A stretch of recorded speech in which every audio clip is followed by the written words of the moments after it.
할렐루야.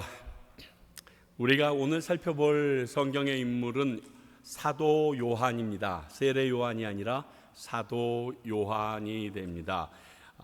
이 사도 요한에 대해서 성경이 한마디로 얘기하고 있는 그의 특징을 보면 요한복음 13장 23절입니다. 예수의 제자 중 하나 곧 그가 사랑하시는 자가 예수의 품에 의지하여 누웠는지라. 이 말이 아마 사도 요한을 전체를 대변하는 말이 되지 않을까. 예수님의 제자 중에 요한도 예수님을 사랑했지만 예수님께서 사랑하는 자였다라고 성경은 이야기하고 있습니다. 참 이 부분이 감동입니다. 그런데 이 감동이 우리 모두에게 있다는 사실을 먼저 알고 시작하기를 원합니다. 하나님께서 요한만 사랑했을까요? 그래서 십자가에 달려 죽었는데 이 다음에 하늘 날아가니까 요한만 위해서 죽었으니까 요한만 들어와 이렇게 하실까요? 지금 이 자리에 있는 나는 거기에 예외되었을까요? 아니라는 것입니다. 요한을 사랑하셨지만 이 땅 가운데서 사랑하신다고 칭해 주셨지만 이것은 전체에게 주시는 또 하나 놀라운 그러한 하나님의 예수님의 사랑 고백이라는 것을 생각해 봅니다. 자, 우리 요한은 누구인가 살펴봅니다. 요한은 예수님의 12제자 중 한 사람으로 그 이름 요한이라는 뜻은 여호와는 은혜로우시다라는 의미를 가지고 있습니다. 이것은 히브리어 요하난이라는 이름의 헬라어 음가를 쓰면 요한이 됩니다. 우리는 후안이라고 그러죠. 여기서는 그것 때문에 또 저 한참 헷갈렸는데 후안이 됩니다. 어부로서 대제사장과도 친분이 두터웠던 세베대의 아들이며 모친은 살로메로 야고보와 형제로 예수님께서 우리의 아들이라고 칭했던 자입니다. 그는 요한복음과 요한 1서, 2서, 3서 그리고 요한계시록을 기록한 저자이기도 합니다. 보통 많은 성경학자들이 살로메가 마리아와 자매기간이라는 것을 전부 다 생각하고 있기 때문에 아마 예수님과도 사촌지간이 아니었을까 그렇게들 추정하는데 이것은 성경상에서 나온 것이 아니라 역사상에서 나온 이야기 때문에 여러분들께서 참고로 알아두시면 됩니다. 자, 그러면 요한의 성품은 어떠했는가? 자, 여러분들에게 먼저 하나 질문할게요. 물론 우레의 아들이라고 얘기는 하셨지만 요한의 생각, 요한이 어떠한 성품일까? 여러분들이 생각하는 그 요한의 모습 어떠세요? 요한 야들야들하고 부드럽고 사랑스럽고 말쑥하고 요즘에 그 꽃미남형의 남자가 아닐까 충분히 예상해 볼 수 있습니다. 왜 그렇게 예상을 하냐면 그가 사랑의 선지자라고 사랑의 사도라고 불렸기 때문에 그렇게 이야기합니다. 사랑은 부드럽고 사랑스럽고 예쁘고 날렵하고 이렇게 느끼거든요. 근데 여러분, 사랑은 분명히 부드럽습니다. 그러나 약하지 않습니다. 사랑은 어마무지 강합니다. 그 사랑의 강함은요, 내 생명도 마구 내던질 수 있을 만큼 강합니다. 그러므로 요한에 대해서 우리가 하늘나라 가서 만났을 때 저게 요한이야 이럴 수도 있습니다. 막 이두 박근 삼두 박근 뭐 허벅지 쫙쫙 갈라지고 이럴 수도 있습니다. 이건 여담이고요. 그러나 진짜 그럴 수 있다는 겁니다. 왜? 어부였잖아요. 얼마나 힘 좋았겠어요. 자, 먼저 형 야고보와 동일한 급한 다혈질 성격으로 형을 동조하는 인물이었음을 성경은 나타납니다. 우리 지난주에 살펴봤지만 누가복음 5장 10절에서부터 11절을 보면요, 세베대의 아들로서 시몬의 동업자인 야고보와 요한도 놀랐습니다. 왜? 예수님께서 오른쪽으로 던져라 했을 때 깊은 곳에서 고기가 너무 많이 잡히는 것을 보고 베드로와 안드레가 와서 도와달라고 했을 때 그때 놀란 거죠. 예수께서 시몬에게 이르시되 무서워하지 말라. 이제는 내가 사람을 취하리라 하시니 그들이 배를 육지에 대고 모든 것을 버려두고 예수님을 따르니라. 야고보와 요한도 함께 따랐다는 것입니다. 그 따를 때 형 그래도 아빠한테 물어봐야지, 형 그러면 되냐, 우리도 먹고 살 게 있어야지 이러지 않고 같이 둘이서 동조해서 떠나버린 거예요. 참 세배대도 얼마나 속이 터졌을까 생각해요. 제가 저희 아버님이 환갑잔치하고 바로 돌아가셨거든요. 근데 그 환갑잔치를 제때 안 하셨어요. 그래서 왜 그러냐고 얘기를 해드렸더니 본인의 아버님도 이북에 그대로 있고, 그리고 그분도 내가 상을 못 차려줬는데 내가 어떡하냐 그래가지고 졸라서 한 1, 2년 뒤에 억지로 이제 가족들이, 친척들이 모여서 환갑잔치를 해드린다고 이렇게 상을 쫙 폈어요. 그래서 아버지가 기분 좋게 들어와서 유찬아, 이제 너 계속 이렇게 목회해서 나가서 나중에 어떤 길을 가기를 원하니? 그래서 아버지, 저는 편안하게 생활하는 것보다는 선교지에 나가서 마지막을 끝내고 오겠습니다. 그랬더니 환갑잔치 그 상을 뒤집어 엎고 나가버리셨어요. 이야, 선교사가 객사하는 게 선교사야 막 이러더니 열받으셔서 다 뒤집어 엎고 나가시더라고요.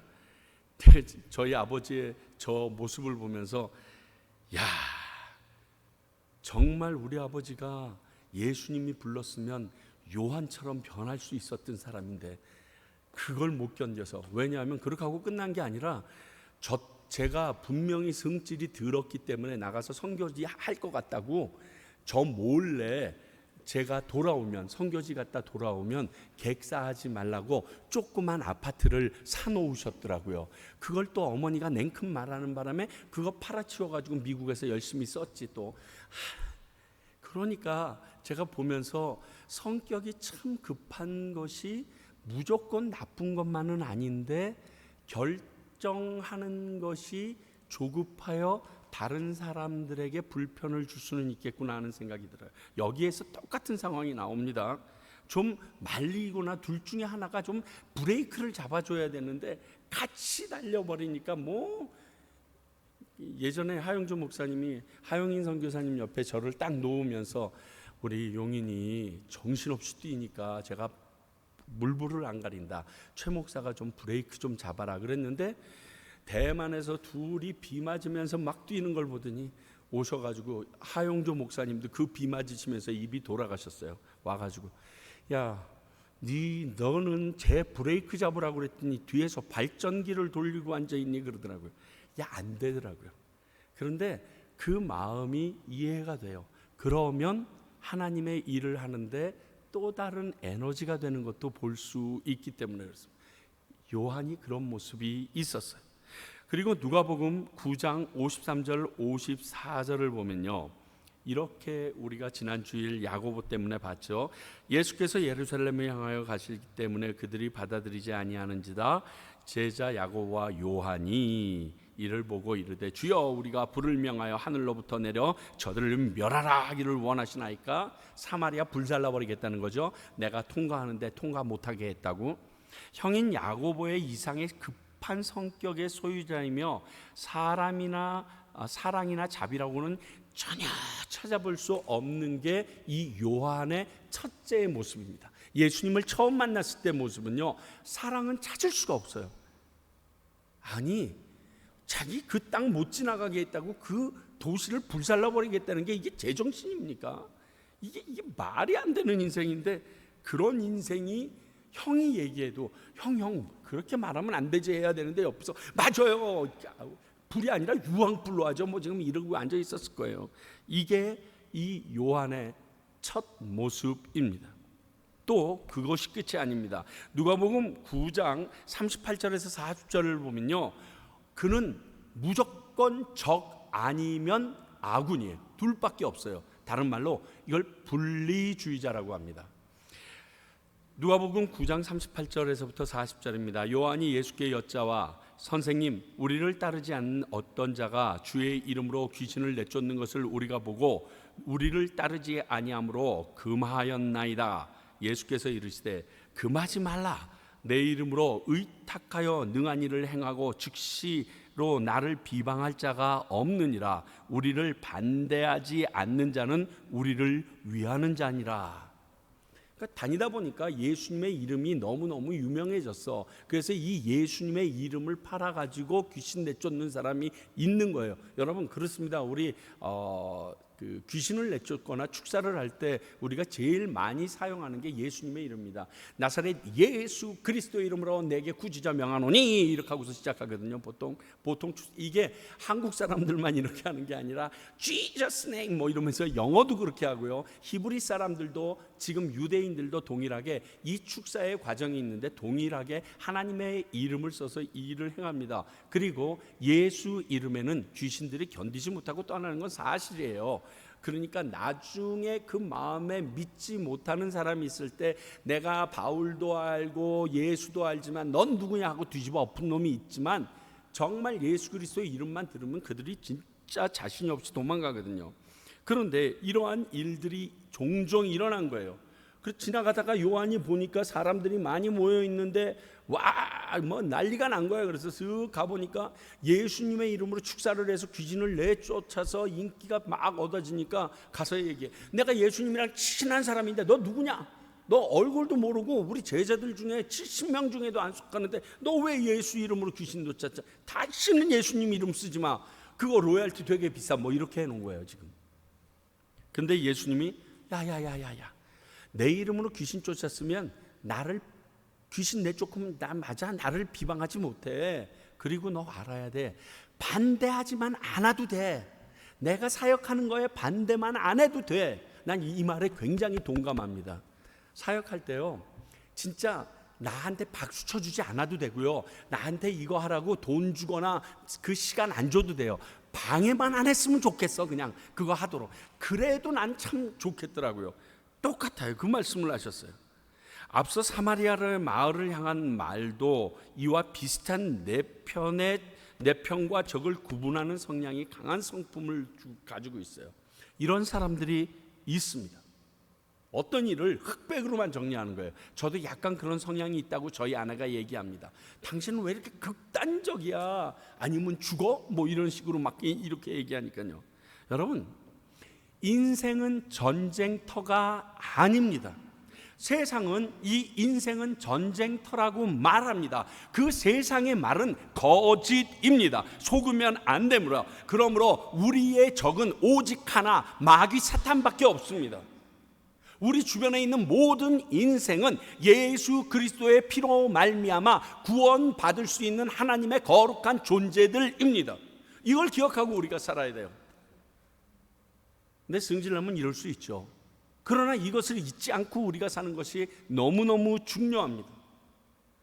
분리주의자들이 아주 아싸리하고 정확해 이렇게 얘기하지만 아싸리하고 정확한데 자신도 어떻게 인생이 될지 몰라요. 참 위험한 사람입니다. 아주 아슬아슬해요. 그런데 이런 성격을 가지고 있는 그에게 두려움이 없고 강한 심성이 있는 것을 봅니다. 자, 요한 그러면 이거랑 거리가 멀어야 되는데 우리 요한복음 18장 15절에서 16절까지 볼까요? 시몬 베드로와 또 다른 제자 한 사람이 예수를 따르니 그 제자는 대제사장과 아는 사람이라 예수와 함께 대제사장의 집들에 들어가고 베드로는 문 밖에 서 있는지라 대제사장을 아는 그 다른 제자가 나가서 문 지키는 여자에게 말하여 베드로를 데리고 들어오니 요한복음의 또 다른 제자, 사랑하는 제자, 어떤 제자 거의 99.9% 자기 자신을 얘기합니다. 자기 자신을 이름을 쓸 수가 없어가지고 그가 사실 베드로 전후서에도 베드로가 베드로 얘기 쓴 게 없어요. 똑같습니다. 그 자기 이름을 쓰지 않아서 여기에서 이 제자는 요한일 거로 거의 모든 성경학자들을 추정합니다. 그런데 지금 이 대제사장의 뜰에 들어가 있는 상태는 예수님께서 저녁에 겟세마네 동산에서 붙잡혀 와서 밤에 말도 안 되는 신문을 받는 불법적인 공회를 지금 직접 가서 보고 있는 자가 요한이라는 겁니다. 여러분, 우리가 알지만 이 베드로를 데리고 들어갔을 때 어떤 일이 터집니까? 이 베드로를 보면서 너 갈릴리 사람이지 그래가지고 이 베드로가 거기서 3번 부인하는 일이 있습니다. 그렇다면 이러한 그 예수 믿는 사람들이나 추종자에 대한 혐오감과 공격성이 가득 찬 뜰 안에 요한이 들어가서 지금 왔다 갔다 하고 있는 거예요. 아무리 대제사장과 친분이 있어도 그게 될까요? 야고보는 안 가, 무서워서. 근데 요한은 가서 앉아서 진짜 주방울 마냥 빨랑빨랑 다니면서 베드로까지 데리고 들어가더라는 거예요. 이게 아무나 할 수 있는 게 아니에요. 그것뿐만이 아니에요. 요한복음 19장 26절서부터 27절. 예수께서 자기의 어머니와 사랑하신 제자, 사랑하는 제자가 누구라고요? 분명히 처음에 요한복음에서 예수께서 밝혔으니까 제자가 곁에 서 있는 것을 보시고 자기 어머니에게 말씀하시되 여자여 보소서 아들이니라 하시고 또 그 제자에게 이르시되 보라 내 어머니라 하신대 그때부터 그 제자가 자기 집에 모으시니라. 자, 겟세마네 동산의 무서움을 이기지 못하고 도망쳤습니다.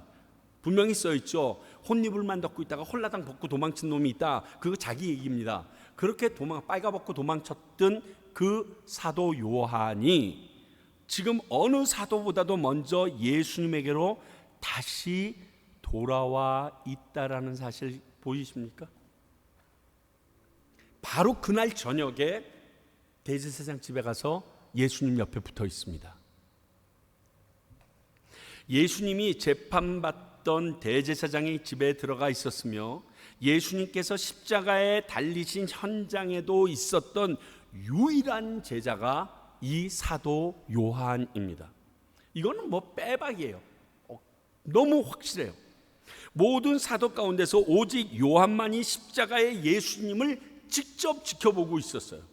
그래서 요한이 기술한 십자가의 사건이 굉장히 디테일하고 가상칠언 중에서도 제일 많은 부분이 요한복음에만 기록되어 있습니다.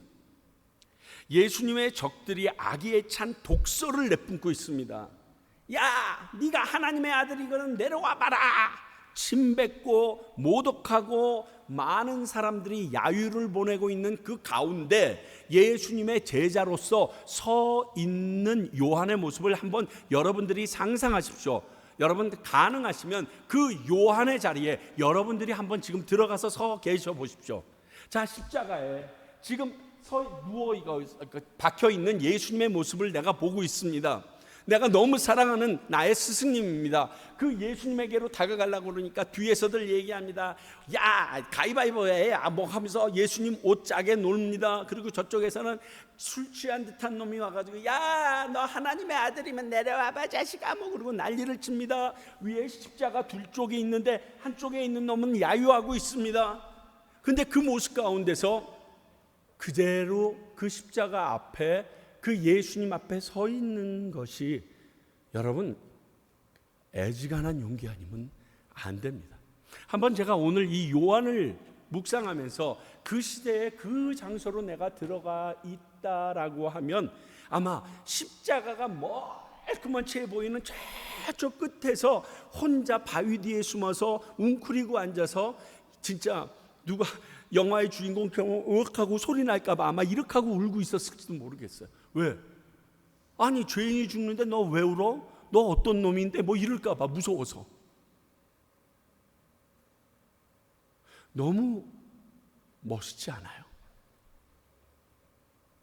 어떤 어려운 일을 당했습니다. 그 어려운 일이 모든 사람에게 비난받아 만든 일을 당했습니다. 그런데 그 옆에 네가 잘못하고 비난받았지만 그러나 내가 옆에 서 있어 줄게 누가 한다면 그 사람이 얼마나 고맙겠어요.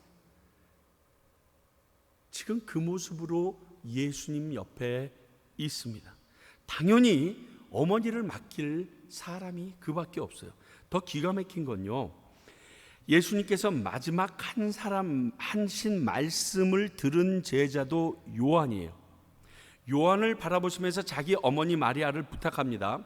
그래서 쭉 뒤져봤어요. 십자가상에 있었던 시간은 오전 9시서부터 오후 3시까지입니다. 근데 가상칠언을 전체적으로 세 등분으로 나눌 수가 있습니다. 9시부터 12시 사이에 세 가지의 말씀을 하십니다. 그 세 가지 말씀 중에 제일 마지막 말씀이 조금 전에 우리가 살펴봤던 여자여 보소서, 바로 이 말씀입니다. 이 말씀을 하시고 나서 3시간 동안 거의 말씀이 없으시다가 이제 3시쯤 돼서 예수님께서 오후 3시쯤에 4마디 말씀을 쭉 하시고 돌아가셨다는 것이 보통 성경학자들이 분석하는 가상칠언의 시간적인 태도입니다. 그렇다면 오늘 여기 말씀에서 그때부터 그 제자가 자기 집에 모시니라라는 이 그때는 그때라는 지금이라는 그 단어 그대로입니다. 아시죠? 헬라어 히브리어의 시제가 엄청 정확합니다. 그러니까 이 그때는 그때 예수님이 십자가에 달리시는 그때가 아니라 지금 이 말을 하시는 이 시점이에요. 이 말을 듣고 바로 예수님의, 그러니까 그 영화가 참 많은 걸 헷갈리게 해. 바로 마리아를 모시고 야, 나 죽는 거 보이기 싫다, 이런 의미가 있었던 거예요. 모시고 집에 모셔다 드리고 다시 불이 나게 달려오는 거예요. 불이 나게 달려옵니다. 그리고 예수님의 부탁을 받은 이 요한이 예수님의 마지막을 지키기 위하여 달려왔을 것이다 라고 많은 성경학자들은 이야기합니다.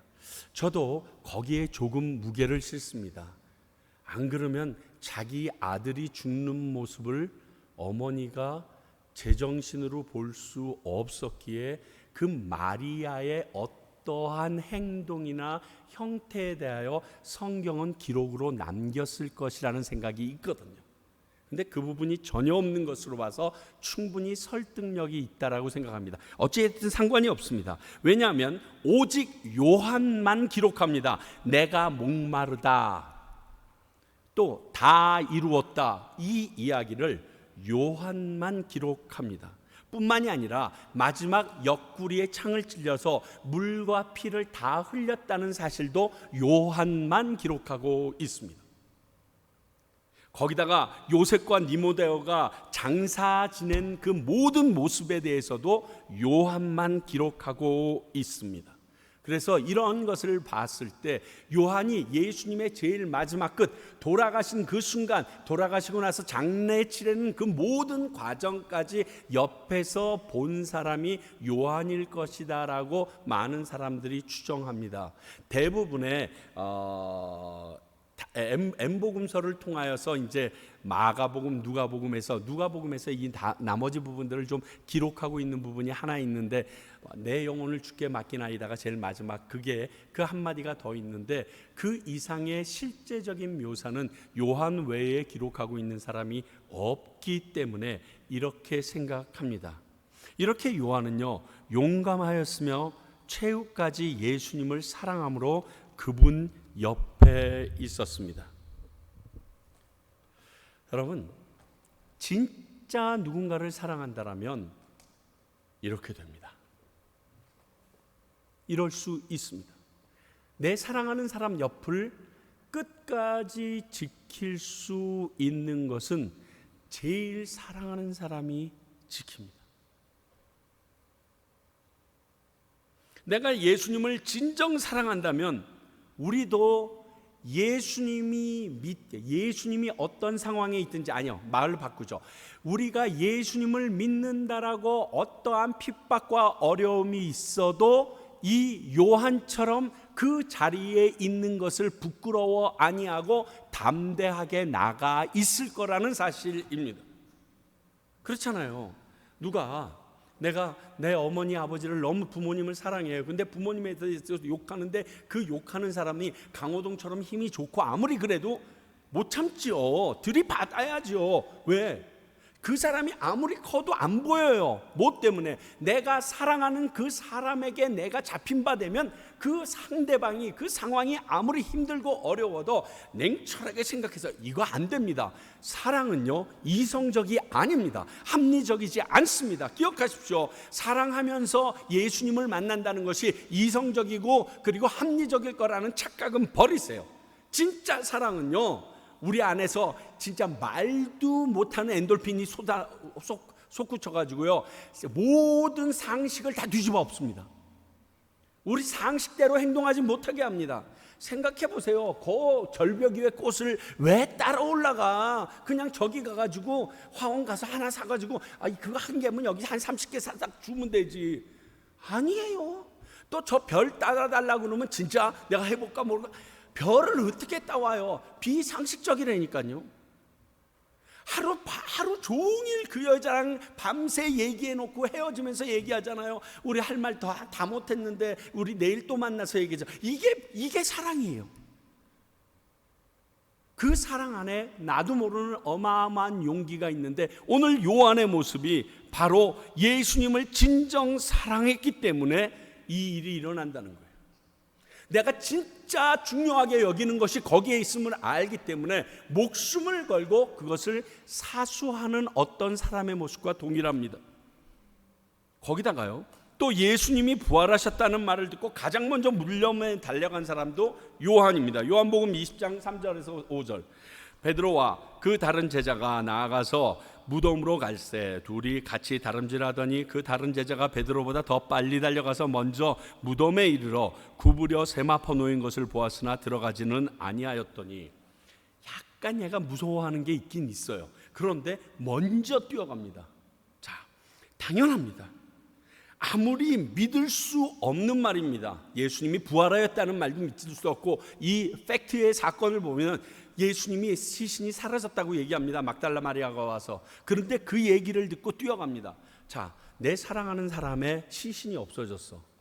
근데 그게 말이 안 되는 게, 한두 명으로 옮길 수 없는 거대한 돌이 놓여진 것을 그는 봤어요. 아리마대 요셉과 그 치유하는 니고데모의 그 침향을 바르는 것을 다 보고 그 큰 돌이 그 앞을 막아버리는 것을 알았어요. 그 순간 그는 진짜 장이 끊어져가는 아픔을 가지고 내 사랑하는 사람을 다시는 못 보겠구나 하는 그 아픔을 가지고 그 자리를 떠나왔는데, 2, 3일도 안 지나서 갑자기 이런 얘기가 들리니까, 아니 누가 시체까지 도둑질해가 하고서 달려갈 수 있는 건 충분하지 않아요?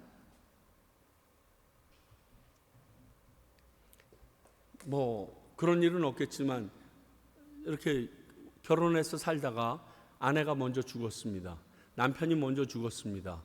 그런데 갑자기 어느 날 그 남편의 무덤이 다 회파되어 있다는 거예요. 에이, 잘 됐다. 아무도 안 그래요. 그 다음날 뛰어가죠. 근데 그 소리 듣자마자 바로 뛰어갑니다. 아무리 왼수 같은 남편이고 아내라도 당연히 뛰어갑니다. 왜? 용납할 수 없죠. 똑같은 거예요.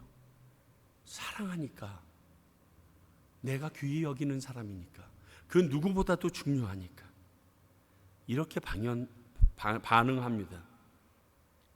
사랑하는 성도 여러분, 우리가 예수님에 대하여, 예수님의 일에 대하여, 하나님의 거룩한 교회에 대하여 이렇게 반응하고 있는가 생각해 보시기 바랍니다. 옆에서 하나님에 대해서 욕하고 교회에 대해서 손가락질하고 예수 믿는 사람들이나 예수님에 대하여 안 좋은 이야기를 해도 해코지 당할까 봐 뭐 어쩔 수 없고 또 그게 사실이잖아 이렇게 하고 앉아 있는 것은 진짜 사랑하는 자의 모습인지. 예전에 오카는 목사님이 어떠한 기자한테 이런 말을 들으십니다. 예수님에 대해서 그렇게 열심히 설교하시는 당신, 지금 이 시대에 예수 믿는 사람들이나 교회들의 꼬라지를 보면서도 당신 아직 그들 가운데 소망이 있다라고 믿습니까? 그런 교회가 지금 이 한국 사회에 필요하겠습니까? 라는 강하고 아주 긁어내는 듯한 말을 기자가 묻습니다. 그때 웃으시면서 이렇게 얘기하셨어요. 기자님, 맞습니다. 근데 우리 한번 생각해 봅시다. 집에 자식이 5이 있으면 5 중에 한둘은 망나니가 있죠. 망나니가 없으면 오토바이 타는 놈이라도 있을 겁니다. 그럼 그 놈이 그 아버지 어머니의 기쁨이겠어요? 걱정이겠어요? 그런데 이 땅에 1,000만 명이나 되는 기독교인들이 있다고 하는데 그 중에 그렇게 행동하는 사람과 교회가 있을 수 있지요. 그러나 그렇지 않은데도 많은 것은 왜 안 보십니까? 이렇게 대답하시더라고요. 이해가 되세요? 다 그런 건 아니에요. 하나님을 믿는다고 하면서 진짜 믿는 자인가? 진짜 하나님을 사랑하는 사람인가? 하나님의 몸된 교회를, 머리 대신 예수 그리스도가 주인이신 그 교회를 정말 사랑하는 사람인가 아닌가의 차이에 따라 그렇게 얘기하는 거예요. 내 아버지가 욕먹을까 봐 내게 퍼붓는 많은 그러한 질타에서도 이빨을 꽉 깨무는 사람들이 있습니다. 왜? 내 사랑하는 아버지가, 내 어머니가 욕먹을까 봐, 내 사랑하는 공동체가 욕먹을까 봐. 그런데 사랑하지 않으면 그 이빨 꽉 안 물고 나만 살자고 마음대로 짓거립니다.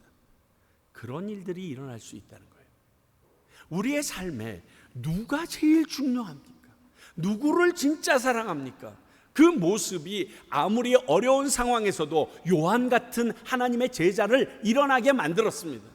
그러면 우리에게도 그 마음이 있는가 생각해 보셔야 합니다.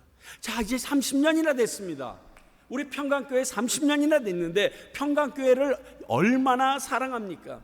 어떤 분들은 이렇게 얘기할 거예요. 우리가 그 평강교회를 너무 사랑해서 떠났다고. 거짓말하지 마요. 사랑하기 때문에 헤어진다. 사랑하는데 왜 헤어져? 아예 살을 꿰매고 같이 살아야지. 어떻게든 그 안에서 변화가 일어나길 위해서 이빨을 꽉 깨물고 있어야지. 여러분 아셔야 돼요. 이해는 되지만 사랑은 그런 게 아니더라고요. 오늘 요한이 보여준 게 예수님을 사랑하는 정말 모습이었습니다. 뿐만이 아닙니다. 이 요한이 쓴 글을 보면요, 이 요한이 사복음서 중에 제일 마지막에 씁니다. 이 사복음서를 다 3개의 복음서가 끝나고 나서 아마 반모섬에 그가 있을 때 주변에 있는 사람들이 그렇게 물어보지 않았을까 추측해 봅니다. 요한 사도님은 예수님 옆에서 직접 예수님의 살고 모든 것을 다 돌아가실 때까지 다 보셨죠? 봤지. 어땠어요? 그 예수님의 모습이 어땠어요? 우리가 지금 가지고 있는 이 세 복음서와 큐브 복음서를 보니까 이게 좀 모자른 것 같은데, 요한 선생님께서 직접 만났던 그 하나님에 대해서, 그 하나님의 아들 예수님에 대해서 우리한테 좀 얘기 좀 해주시지 않겠어요? 아니면 책으로라도 좀 썼어요. 아마 그러한 많은 이야기를 듣고 AD 90년이 지나서야 아마 그 펜을 들어서 누군가에게 대피를 시키든지 해서 적은 것이 요한복음일 거라고 많은 사람들이 추측합니다. 그러면서 그가 얼마나 깊어졌는지 요한복음 1장을 보면요, 온 우주로부터 시작합니다. 태초에 말씀이 있었다. 그 말씀이 운행하시는데 그게 이 땅에 오셨고 그분이 예수 그리스도라고. 근데 그분이 왔는데 그분을 사랑하지 아니했다고. 그러면서 그 어마어마한, 만약 이걸 영화로 찍는다 그러면 갑자기 카오스 현상이 일어나면서 거기에 별들이 벙벙벙벙 뛰기 시작하고 어디서 별이 하나 번쩍하더니 쫙 하고 지구가 만들어지고 지구의 모습 가운데서 예수 그리스도가 그들 가운데 나타나는데 그들이 전부 다 배척하는 모습이 일어나면서 짠 해가지고 아마 첫 장면으로 들어올 거예요. 갈릴리에 딱 나타나신 예수님. 정말 스펙타클해요. 뿐만입니까? 요한계시록이요. 저는 요한계시록 보는 게 좀 힘들어요. 근데 너무 재밌는 게 요즘 애들은 판타지물에 너무 익숙해가지고요. 우리 아들한테 요한계시록 힘들겠지만 꼭 읽어봐라 그랬더니 진짜 어렸을 때예요. 거의 중학생 때인가? 너무 재밌다는 거예요. 요한계시록이 막 용이 날아다니고 뭐 불 쏘고, 와 이거 아빠 성경책이 완전 무슨 판타지물이라고. 얼마나 익사이팅하게 썼는지 몰라요. 우리 눈에는 그렇게 안 보이는데 걔네들 눈에는 그렇게 보이는가 봐요. 그러니까 스타워즈까지 한꺼번에 나오는 거예요. 어떻게 어부였던 그가 이렇게 놀라운 일이 그 안에서 일어날까요? 깊은 영성의 소유자로 변했다는 중요한 단서가 그의 이러한 글들입니다. 예전과 같지 않더라는 거예요. 승질나는 일만 적어야 되는데 아니더라는 거예요. 거기다가 그에 대해서 꼭 기억해야 될 건 가장 제자들 중에서 오래 살아서 순교가 아니라 살아서 복음의 증인으로 살아냈던 사람이 요한 사도라는 겁니다. 이거 참 중요합니다. 아이러니한 건 형인 야고보는 12 제자들 중에서 제일 먼저 순교해서 죽습니다. 그런데 동생은 제일 오랫동안 삽니다. 왜 제일 오랫동안 살 수밖에 없었을까요? 마리아 데리고 있어야 되잖아. 예수님의 부탁이 있었잖아. 그러니까 마리아 데리고 있었어야 되잖아요. 여러분 생각해 보세요. 지금 형이 순교해서 죽습니다. 그리고 그 친구들이, 같이 있던 친구들이 5대양 6대주로 튀어나가서 예수의 복음을 전하고 있습니다. 난리가 박정이 일어납니다. 나도 그들과 함께 그 120문도 안에 속했던 사람인데, 나도 방언하고 통역하고 난리할 줄 아는 놈인데, 성질이 그렇게 급한 나가 지금 마리아가 딱 묶여 있어서 아무것도 못하고 낑낑거리고 앉아 있습니다. 어땠을까? 아우, 저 같으면 막 그냥 오금 진짜 장난이 아니었을 것 같아요. 성령 강림 이후 예루살렘 초대교회의 기둥 역할을 한 건 사실입니다. 그 후 소아시아 여러 곳을 다니면서 전도하고요. 말년에는 에베소에서 요한 서신을 적어 보냈다라고 전해집니다. 초대교회의 유명한 교부였던 폴리캅, 파피아스, 이그나티우스 같은 이러한 사람들은요, 이 요한 사도를 직접 살아있을 때 옆에서 보필했다라고 전해지고 있습니다. 그들이 말하기를 도미티안 황제 때 반모섬에 유배되어 그곳에서 환상 중에 요한계시록을 쓰게 되었고, 네르바 황제 때 석방해서 주후 96년에서 98년경에 에베소로 돌아와서 죽을 때까지 그곳에서 지냈다라고, 그곳에서 에베소 교회를 섬기면서 있었다라고 전해집니다. 요한의 불같은 성급한 성격이 서서히 가라앉히는 그리스도의 사랑의 권세에 순종하기 시작한 모습이 이때 있었습니다. 아마 이는 예수님의 어머니인 마리아를 의탁받고서부터 그 일이 시작된 게 아닐까 봅니다. 알거든요. 예수님은 우리의 아들이거든요. 우리의 아들한테 마리아를 딱 맡기면 얘는 나를 사랑해서 그 어머니를 돌아가실 때까지 꼭 붙잡으리라. 그런데 어머니가 전승에 의하면 90세 이상까지 사셨다고 그랬거든요. 그러니까 얼마나 답답했겠어요. 예수님이 33세 돌아가셨다고 치고 마리아가 아무리 늦게 결혼했어도 18쯤에 결혼했다고 쳐도요, 그때부터 한 50년을 계속 섬겨야 되는 거예요. 마리아만 아무 일도 못하고. 그러면서 하나님께서 나에게 왜 이렇게 하시는지 배우고 변화되어 가기 시작합니다.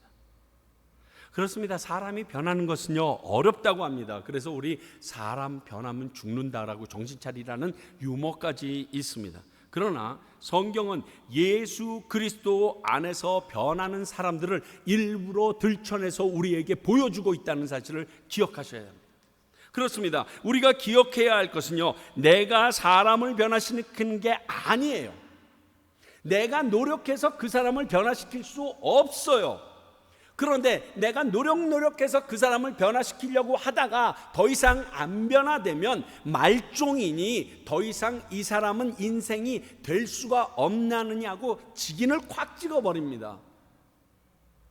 그러면 요한은 어떻게 됐을까요? 요한 같은 인생은 어떻게 됐을까요?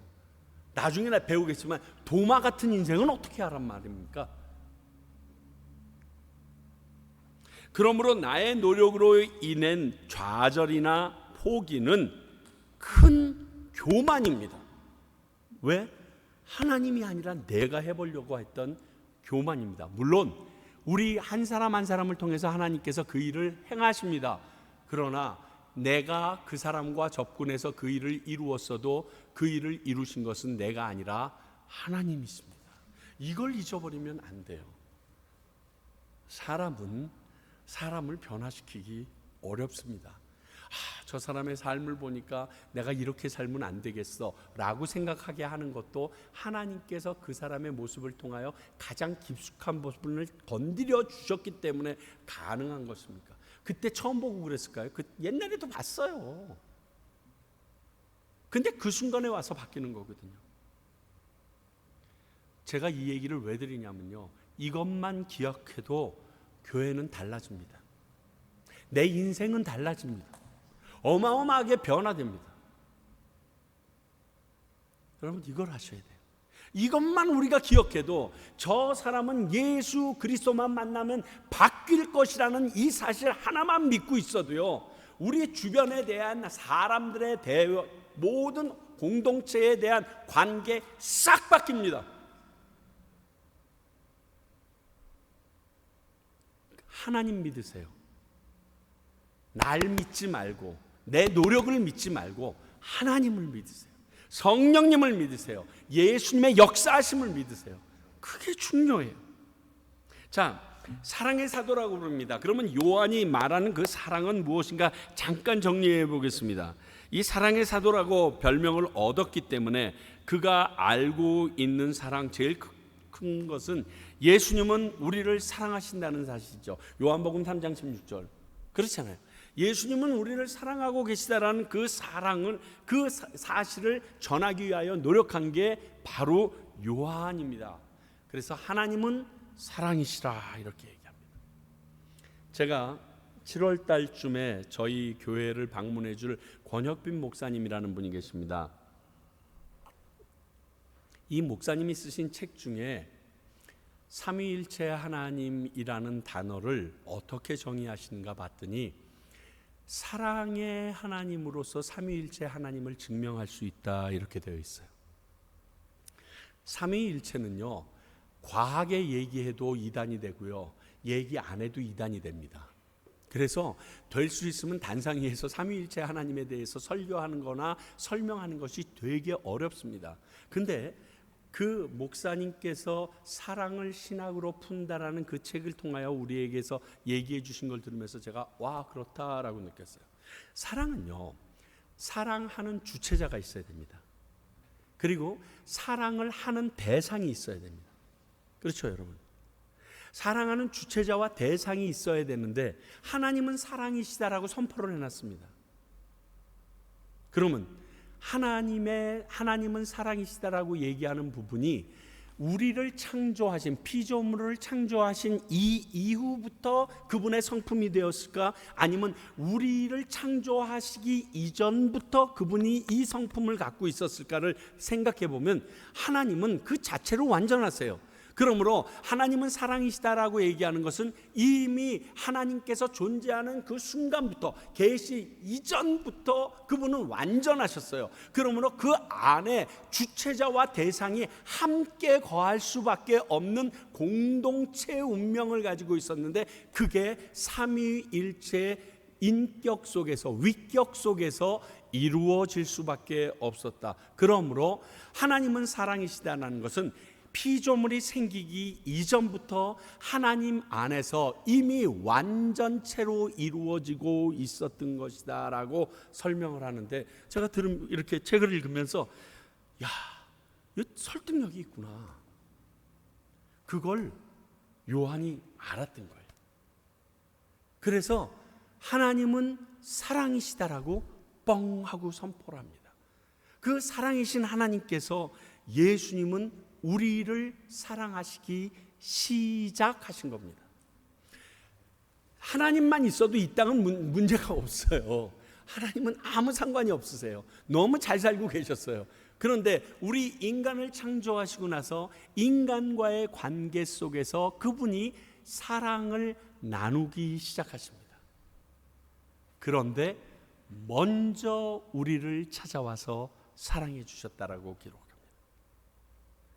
그래서 요한 사도는 이어서 이런 고백을 합니다. 그래서 우리도 예수님을 사랑해야 한다라고 말합니다. 요한복음 21장을 보면 베드로도 이 부분에 대해서 고백했던 거 기억하시죠? 네가 나를 사랑하느냐 3번이나 물으시면서. 그렇습니다. 사랑하는 사람이 원하는 것을 알아야 돼요. 예수님이 무엇을 원하셨을까요? 예수님이 함께 교통하는데 그 교통 안에 사랑으로 함께 하기를 원하셨다는 사실입니다. 그러므로 우리 인생들도 예수님이 나를 위하여 그 어마어마한 사랑을 보이셨으니까 우리도 그렇게 사랑하는 것이 합당하다. 어느 정도? 100%. 다시 한번 얘기합니다. 여러분, 이상석 집사님이랑 유성숙 집사님을 싸움 붙이기 제일 좋은 게 뭔지 아세요? 유성숙 집사님이 이상석 집사님을 99.9%만 사랑한대요. 0.1%는 다른 남자를 사랑한대요. 그래도 99.9%인데 괜찮지? 안 그럽니다. 눈 튀어나오죠. 이건 열받거든요. 상황이 바뀌어도 마찬가지입니다. 사랑은요, 100%를 갖지 못하면요, 완전체로 되어질 수가 없어요. 그러니까 우리가 하나님이 우리를 사랑하기 위하여 예수 그리스도 자기 자신을 죽여서 보냈거든요. 똑같이 우리에게도 원하시는 것은요, 100% 그분에게 올인하기를 원하세요. 내가 내 인생의 90%는 드리고 10%는 내 마음대로 쓸게요 라고 하는 것이 아니라 모든 100% 당신 위해서 나는 존재합니다라고 사랑한다라고 고백하기를 원하신다는 것을 기억하셔야 돼요. 쉽지 않습니다. 그런데 그분 앞에 쓸 날을 항상 기억하세요. 유찬아, 나 너무 많이 사랑해줘서 고마워. 98%나 사랑하더라야. 근데 2%는 드라마를 사랑하대. 이거 얘기가 커지는 겁니다. 아마 그 나라에 섰을 때는 얼굴 붉어질걸요. 세 번째는 그의 사랑은요, 그렇기 때문에 다른 그리스도인도 사랑해야 된다라고 말합니다. 여기엔 적어놓지 않았지만 요한일서 4장 7절 8절을 보면 사랑하는 자들아 우리가 서로 사랑하자. 사랑은 하나님께 속한 것이니 사랑하는 자마다 하나님으로부터 나서 하나님을 알고 사랑하지 아니하는 자는 하나님을 알지 못하나니 이는 하나님은 사랑이십니다. 그러니까요, 믿는 자들끼리도 사랑하는 것이 맞다라고 얘기를 합니다. 자, 하나님이 우리를 사랑해 주셨습니다. 그래서 내가 하나님을 사랑해야 됩니다. 그 사랑이 어디로 번져야 되냐면 이웃에게로 넘어가야 된다는 거예요. 주변에 있는 같은 형제 자매를 사랑하는 것이 합당하다라고 얘기하고 있는 거예요. 근데 이걸로 끝이 아닙니다. 잃어버린 영혼도 사랑해야 된다라고 한 단계 더 나가는 것이 요한 사도의 고백입니다. 우리가 아직 죄인 되었을 때 우리를 사랑하신 주님입니다. 그러니까 나도 요한일서 3장 14절을 보면 우리는 형제를 사랑함으로 사망에서 옮겨 생명으로 들어간 줄 알거니와 사랑하지 아니하는 자는 사망에 머물러 있느니라. 아직 죄인 되었던 사람을 사랑함으로 말미암아 우리가 생명으로 옮겼답니다. 그러므로 잃어버린 영혼들, 아직 예수님을 모르는 영혼까지 다가가서 사랑하여 주라고 얘기하는 것이 이 요한 사도가 생각하는 사랑입니다. 그러니까 사랑의 사도라고 부르는 그 이유가 우리는 관계가 있어야지만 사랑할 수 있고 커뮤니케이션이 있고 기브 앤 테이크가 있어야지만 사랑을 하려고들 합니다. 그런데 요한 사도의 이 사랑론을 보게 되면 처음 하나님과의 사랑은 하나님이 우리를 그분을 사랑하게 하기 위하여 조건적으로 다가오신 듯 싶습니다. 그런데 그 조건이 아무 조건 없이 우리에게 던져주는 그 주체가 예수 그리스도시기 때문에 우리도 마지막에 아무 연관성 없이 믿지 않는 사람에게도 똑같은 모습으로 사랑해 주는 것이 맞다라고 얘기하는 것이 요한 사도의 사랑론입니다. 얼마나 넓은지 몰라요. 그런데 이거를 누구에게 하라고? 우리 보고 하라고 지금 얘기하고 있어요. 그래서 사랑의 사도라고 불림을 받는 것입니다.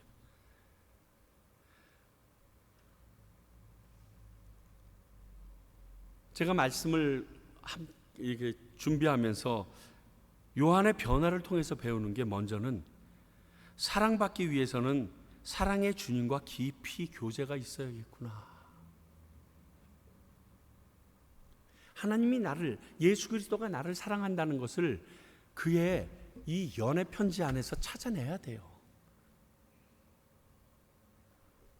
얼마 전에 이번에 미국에 들어갔다가 창고 정리를 하면서 우리 나옥주 자매가 제가 결혼하자라고 프로포즈 했는데 하기 싫다라는 거부 편지를 발견해내고서 제가 좀 묵상하면서 읽었습니다. 이미 결혼해서 30년을 살았는데 그거 읽으니까 기분이 안 좋습니다. 지가 뭔데 나를 거부해, 이런 생각도 들고요. 너무 손해본 것 같은 느낌이 들고요. 여러분, 조금 더 시간을 기다렸더니, 조금 더 그 자매님과 깊이 나갔더니 하나님께서 허락해 주시는 그 순간이 있어서 결혼하게 됐습니다. 그 편지를 나에게 줄 때는 결혼할 수 없는 관계 상황이었습니다. 그런데 더 많은 시간을 갖고 더 많은 시간을 구애하고, 진짜요, 제가 그 편지 받고 열받아가지고요 1년을 하루도 빠짐없이 장미꽃 한 송이를 들고 매일매일 찾아갔어요. 1년 내내 찾아갔어요. 정말 내 생애에 다시는 없을 열심을 보였어요. 그리고 마침내 파이널리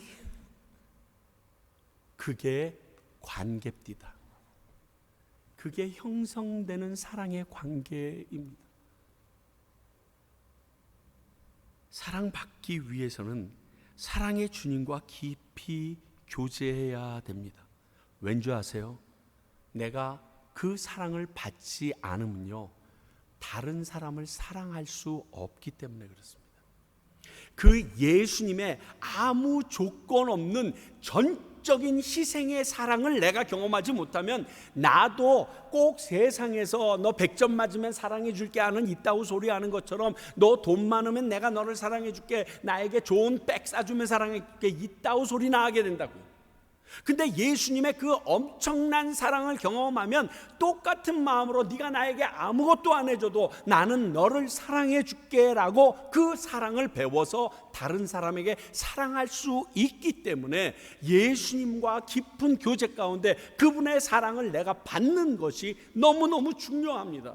그래야 내가 누구를 사랑하죠. 그렇게 하고 나서 기억해야 될 건, 사랑하면 그 사람만 바라봐야죠. 주님만 바라봐야죠. 우리 제일 처음에 이 요한을 뭐라고 그러겠어요? 예수의 제자 중 하나 곧 그가 사랑하시는 자가 예수의 품에 의지하여 누웠는지라. 어디에 의지해서요? 이게 무슨 의미냐면 이 요한은 예수님만 바라봐. 예수님에게 사랑을 받았더니 그는 예수님만 바라보고 앉아있더라는 거예요. 우리가 예수님을 사랑하고 그분의 십자가로 구원받은 거 압니다. 그런데 자꾸만 딴 데를 봐.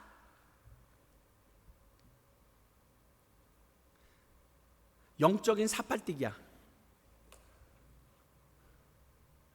여러분, 그건 맞지 않다는 거예요. 사랑한다면 그럴 수 없다는 거예요. 지속하는 게 어렵습니다. 쉽지 않습니다. 그러나 사랑한다면 가능합니다. 그 영화 같은 걸 보면 어떤 사람만 바라보면 그 옆에는 뿌옇게 아웃포커스로 처리하잖아요. 진짜 그렇게 돼요. 그냥 그 사람만 보여. 보인단 말이야 뭐 이러면서 너만 보여요. 너만 보인단 말이야. 예수님만 보여야 돼요. 그리고 제일 중요한 거 하나, 요한일서 3장 18절에 있는 말씀, 자녀들아 우리가 말과 혀로만 사랑하지 말고 행함과 진실함으로 하자. 사랑은 실천할수록 증가된다는 것을 강조하고 싶습니다. 사랑한다고 하면 그 사랑의 행동이 우리에게 따라야 돼요. 시간이 투자돼야 되고요. 희생이 있어야 돼요.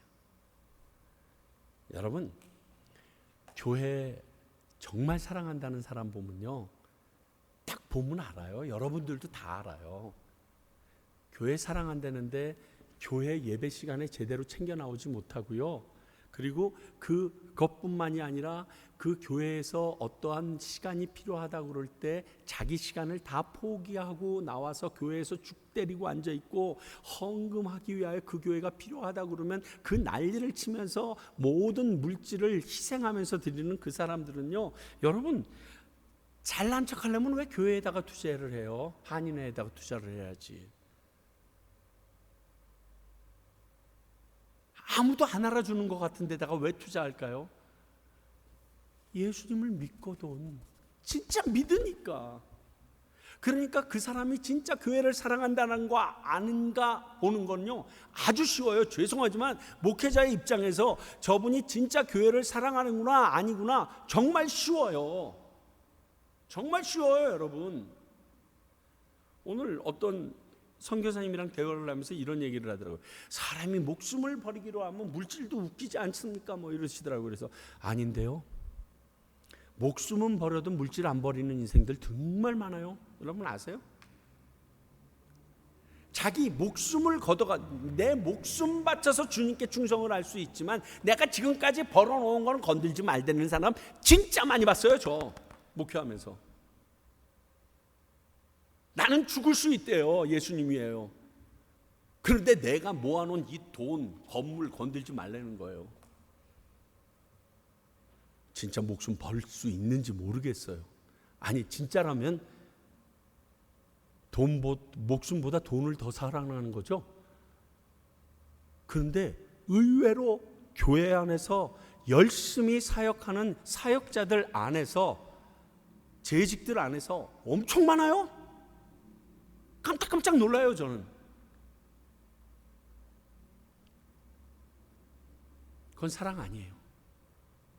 교회, 예수님 사랑하는 모습 아니에요. 요한은 이것을 요구합니다. 너희들이 진짜 예수님을 사랑한다고 하면 행함과 진실함으로 하라. 제가 오늘 이 얘기하기 진짜 싫었어요. 또 오늘 집에 가면 우리 아내가 나에게 얘기할 가능성이 높은 부분이기 때문에, 여보 말로만 사랑한다고 하지 말고 설거지라도 한번 해보지. 맨날 이럴 때니까 이게 참 불안하고 떨리는데, 진짜 사랑한다라고 말하면 그 사람이 원하는 행동과 일을 해야 돼요. 그걸 사도 요한은 우리에게 말합니다. 그것이 네가 예수님을 사랑하고 있다라는 증거다라고 얘기합니다. 사랑하는 성도 여러분, 우리는 제일 처음에 사도 요한의 성품을 살펴봤습니다. 도대체 사랑이라고는 눈꼽만치도 찾아볼 수 없는, 그것도 예수님에게 그렇게 부름받은 제자로서 살아가면서도 단 한 눈꼽만치라도 사랑이라고는 찾아볼 수 없는 이 요한 사도가 마지막에 이 사랑의 선지자라고 불릴 수 있었던 이 놀라운 일들은 그를 사랑했던 예수 그리스도의 사랑이었다는 사실을 확인합니다. 예수님, 내가 그 사랑을 경험하게 해주시고 내가 당신을 사랑하게 해주십시오. 그러면 바뀝니다. 변합니다. 누가? 그분이 나를 바꾸십니다. 다른 분들을 위해서도 동일하게 기도하십시오. 주님이 그분들을 사랑으로 녹이시고 변화시키십니다. 우리 평강교회가 옆에 사랑의 교회가 있지만 사랑의 평강교회가 되기를 간절히 소원합니다. 기도하겠습니다.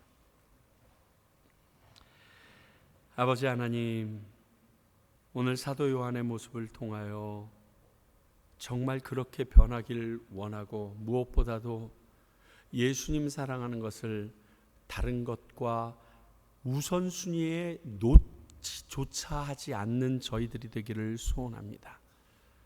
그리하여 그렇게 예수님을 사랑하는 모습으로 그의 일생을 마쳤듯이 우리도 변화된 모습으로 우리들의 삶을 통하여 순교하지는 못할지라도 삶을 통하여 예수님의 사랑을 드러내는 그러한 존재들이 되게 하시고 평강교회 되게 하여 주시옵소서. 지금은 우리